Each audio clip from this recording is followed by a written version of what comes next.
Max Olson, ESPN.com. Max, it's been a while. How are the kiddos there? You've been on some pretty heavy dad duty all summer. I'm very tired, Paul. Thank you for asking.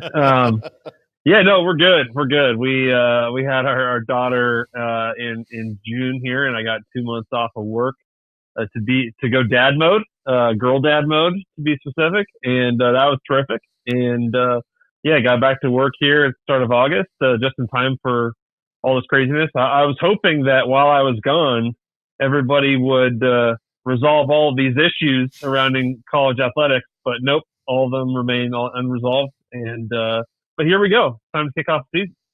So Farmageddon on Saturday morning. We'll talk about the other issues facing college football in a second, but Farmageddon to kick it off.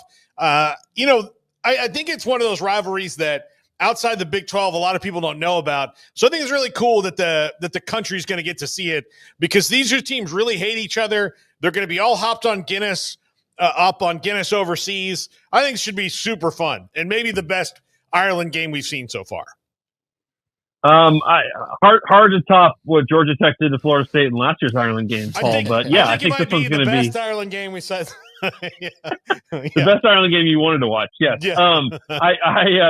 I think it's going to be a terrific matchup. And I talked with Chris Kleiman about this back in Baseball Media Days, and he made a good point that I think people got to keep in mind. And that is that, these are two legitimate top 25 teams, and someone's going to lose this game and they're going to fall out of the top 25, and it's going to take them like a month to get back in. And that's BS, because I think these are two legitimate top 25 teams playing in a real, important non-conference game in week 0, which is, doesn't happen that often. So, I think I'm fascinated to kind of see where both teams are at. I think I probably have more questions about Kansas State and just sort of, whether it's secondary and some of the injuries they've had, or D-line or offensive line, just kind of where are they at going into week 0? Are they ready to kind of play their best football? But, I think that certainly I know they liked what they've added at receiver, and the help they've got for Avery Johnson. And I think Iowa State is certainly a really hungry team that, got to a Big 12 title game and didn't come close to beating Arizona State, and yet has a good amount of guys back and good leadership. And, I think a chance to once again be right back in this Big 12 title race.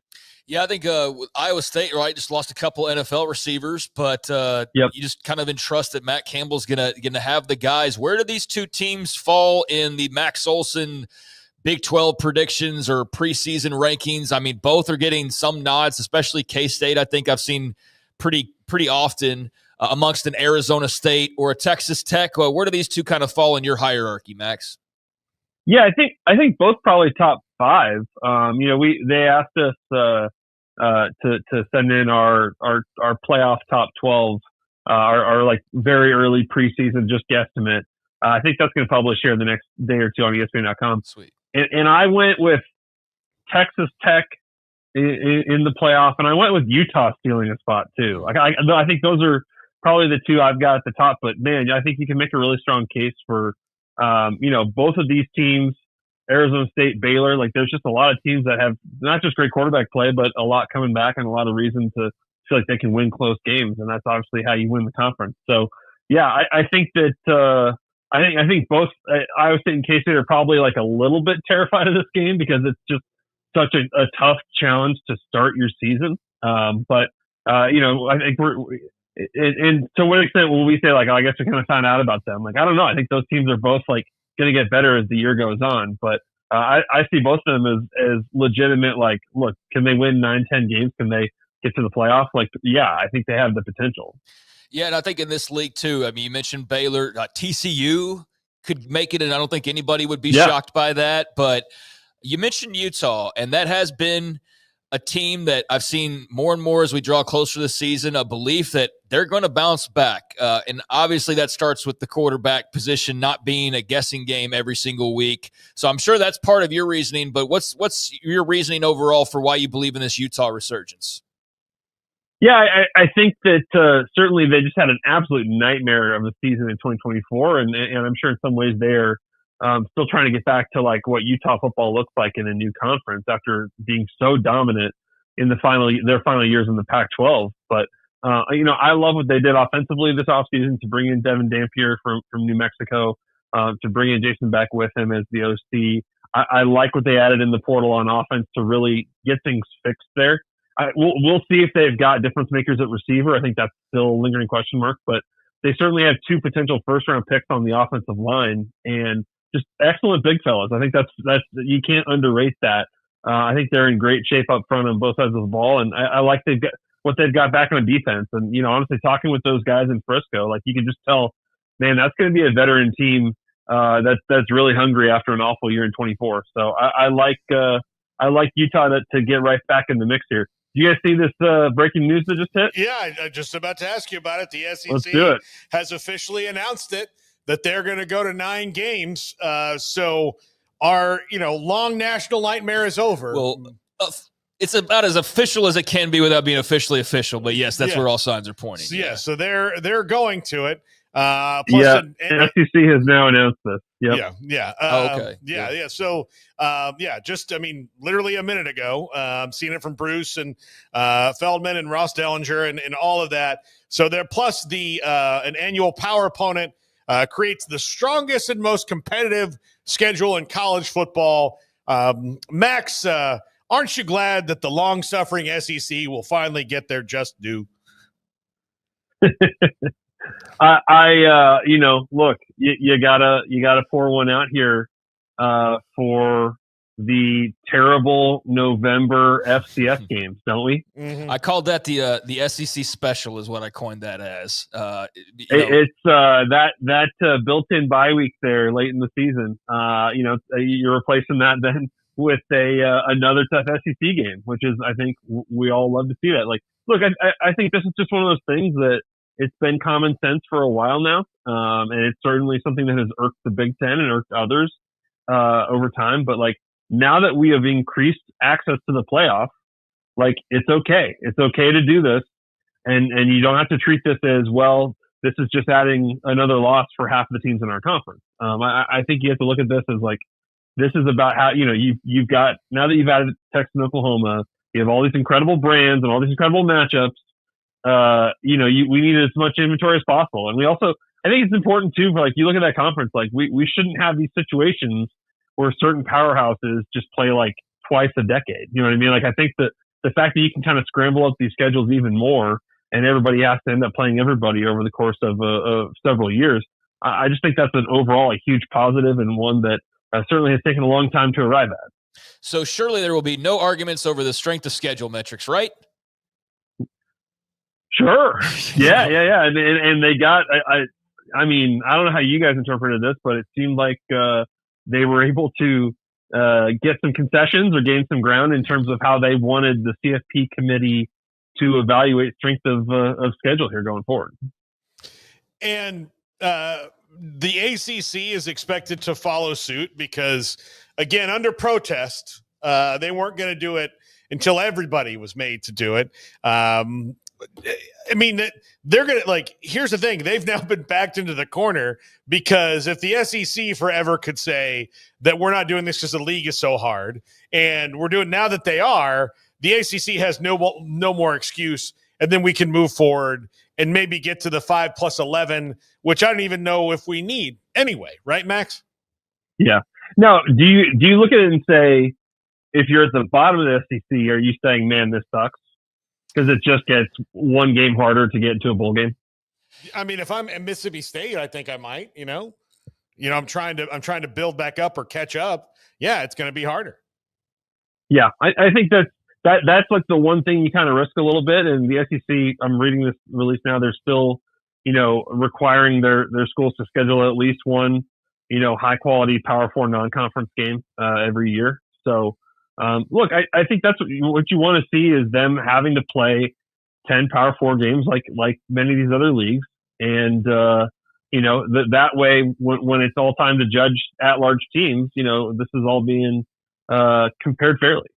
Yeah, on the one hand, I hate the idea of sitting here arguing 3 and 4 loss teams, but if it's at the sake of uniformity, and yes, they're going to have a benefit of the doubt. We don't know to what degree yet, but if they're playing 9 conference games and also then not playing the SEC special, and they're playing, if you're South Carolina, a Clemson.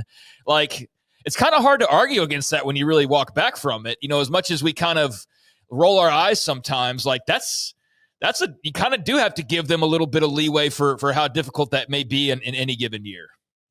Yeah, and I think that would also, like, I'm not saying this was like the determining factor, but certainly you saw it in December. There was a lot of frustration for Alabama, Ole Miss, South Carolina. Like, we're 9-3. We played an incredibly hard schedule and it had a great season, and we're behind teams we don't think we should be behind in the playoff rankings. Like, at least you're going to even this out now and say, like, hey, if we're 9-3 and we've got legit wins in this conference and good non-conference wins, like, we're going to feel pretty good about our chances, especially if we're living in Tony Petitti's land of, a 28-64 team playoff. So since you bring that up, what was I don't think anybody's surprised to see anything thrown out there at this point, but especially coming out of the Big Ten headquarters, they've had some doozies here of late, especially that in particular. What were your, I guess, thoughts on that proposal, and would you go for that as a college football fan / reporter? I think when I first saw it, I think the question that probably a lot of people, it crosses your mind right away is just sort of like, where did this come from? And whoever came up with this, like, do they even like college football? I guess would be that the question for me. And look, I understand. I think the Big Ten sort of like the macro problem that they have now, and I mean it's a first world problem, but still the macro problem is that you've got so many mouths to feed now that you've added USC, Oregon, UCLA, Washington. You've got so much inventory, and you've got so many teams that want to be in the playoff and think that they should be in playoff contention and stuff. So I imagine to some degree part of this is like finding solutions and compromises that best positions your conference and gives it, you want to shine against the SEC and have the upper hand and all that. So, like, I'm sure if you could probably cynically look at that and say this is a way to make the previous ideas they've thrown out there seem more palatable. That's possible. But yeah, I mean, if that was a trial balloon, it didn't go over great, I don't think. So, where we land on this is it's going to be fascinating. But I'm sure you guys are probably like me, of just sort of being tired of hearing bad ideas around it, and would love to get to what the actual fix is going to be, if there even needs to be one. I mean, does there? I'm fine at 12. If they get to, I'm too. If they get to 16, that's the most I can maybe tolerate, because after that you're going to see. You jump the shark after that. I think you completely jump the shark. So.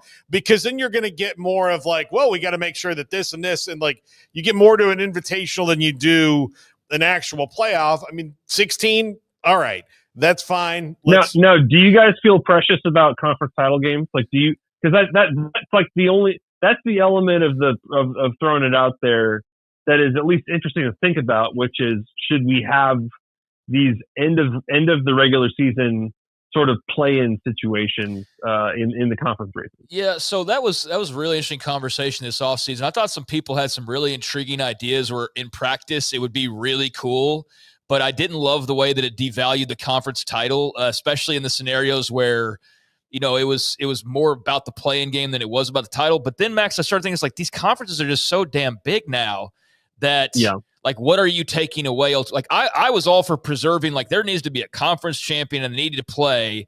But if there is an out for it, it is the fact that you have these scenarios because of the SEC being at 8 games where you had teams not playing each other, and then the conference is growing and you're not playing each other nearly as much. So is it really even a true conference champion? That's ultimately the wall that I kind of ran into. So I guess I'm understanding of it. I think it kind of sucks, but I think because the leagues are so big now, it does sort of devalue it. But I'm also not fond of like these intricate playoff within a playoff ideas either, even though I think the stakes would be pretty cool to see. I guess it would be an all in the execution.